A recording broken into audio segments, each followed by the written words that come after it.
Okay, Traveling in My World is right back in Curacao, this time at the Hyatt Curacao once again. Now, last night I did sushi here with the sushi chef. Now today I'm here talking to Jadel. Jadel is a born and raised in Curacao as well. What's your last name, Jadel? Lauren. Lauren, and you work here at the Hyatt, right? I work here at Hyatt. Used to be a manager. Okay, gotcha. And I'm just officer.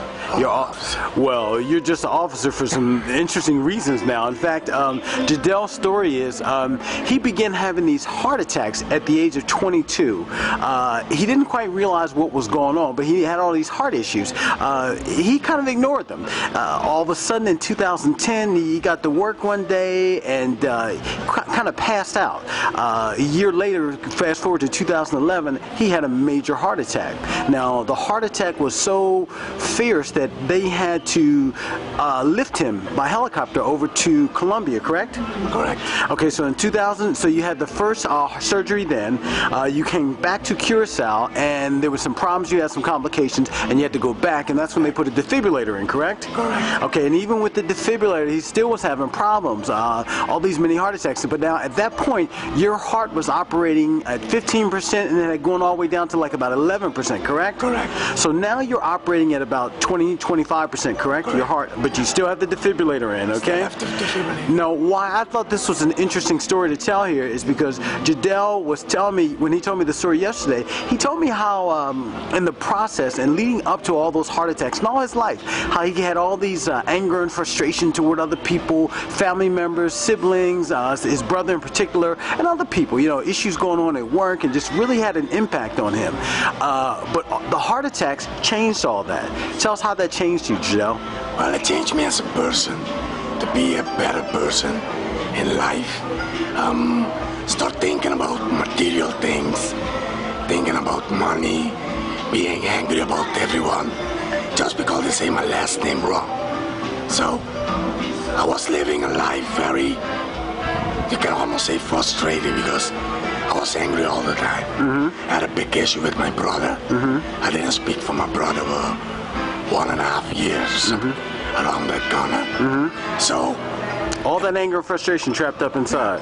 And just so I could explain to the audience, the mark on Jadel's nose at the time when during 2011 while he was in the hospital, the mask he had affixed to his face, it began to attach itself to his face. So they had to remove that, and it left a dark mark. And also with your voice, one of the tubes they had down his throat destroyed half of his your vocal cords, correct? Yeah, correct. So great. So I mean, you've gone through some experiences, but it's quite interesting, and I love the fact that it has just made you, as you say, a far more loving, easygoing type of guy. Like the things that once mattered to you really just, they don't even make a difference, huh? They don't make a difference because when you're in that, I mean, the doctors declare me dead. So, and if you come back, it is a God thing. So when God do that for you, it's like you want to do something bad. Yeah. So you want to make a better person. You want to make your life make sense. And you know, you really do, because I think that regardless of what happens to you, if you're here, that means you're here for a purpose. So there's something that you have to do. Definitely. And when you told me your story, I thought that your purpose surely is part of sharing your experience, because you know, a lot of people go around with autoimmune diseases and things like that. And I really believe most of that stuff is triggered by emotions and how we feel inside. Yeah, it's correct, but more people just gonna go back and hide. I don't hide. So I talk with a lot of people. I talk them what I've been through, and one thing I always say to everyone: luck has nothing to do with this. I'm a blessed person. Very blessed. Nice, nice. So now, okay, how old are you now? I'm 46. You're 46 years old now. Okay, I'm older than you though. Well, you look good, so you're feeling great and all that's good now, right? Great. Okay, fantastic. I love my life now. I love being around people. And yeah, like I say, nothing can affect my mood. So I'm always laughing. Nice, nice. Do you get the opportunity to encourage a lot of other people? I get the opportunity to encourage a lot of people in a different level, but it's coming still the same, because it's going like this. I had a lot of chances when God was telling me, the way you live is not good.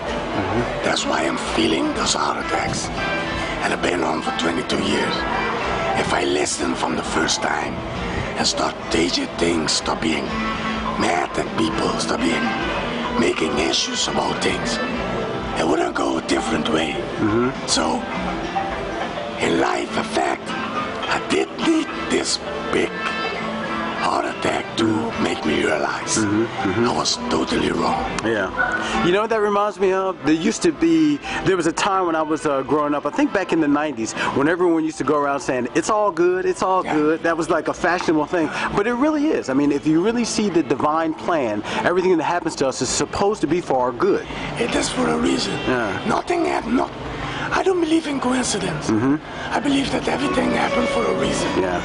Like, we taping right now. That's for a reason. Right. That's not coincidence. And hopefully this will inspire someone. I mean, if this inspires other people, then good. That was a good reason. I mean, in life we all get messages. Let me call them messages. God sent you messages, but it's up to you to define what or why that happened. Don't take it for granted like I did for years. It did happen for a reason. It do happen for a reason.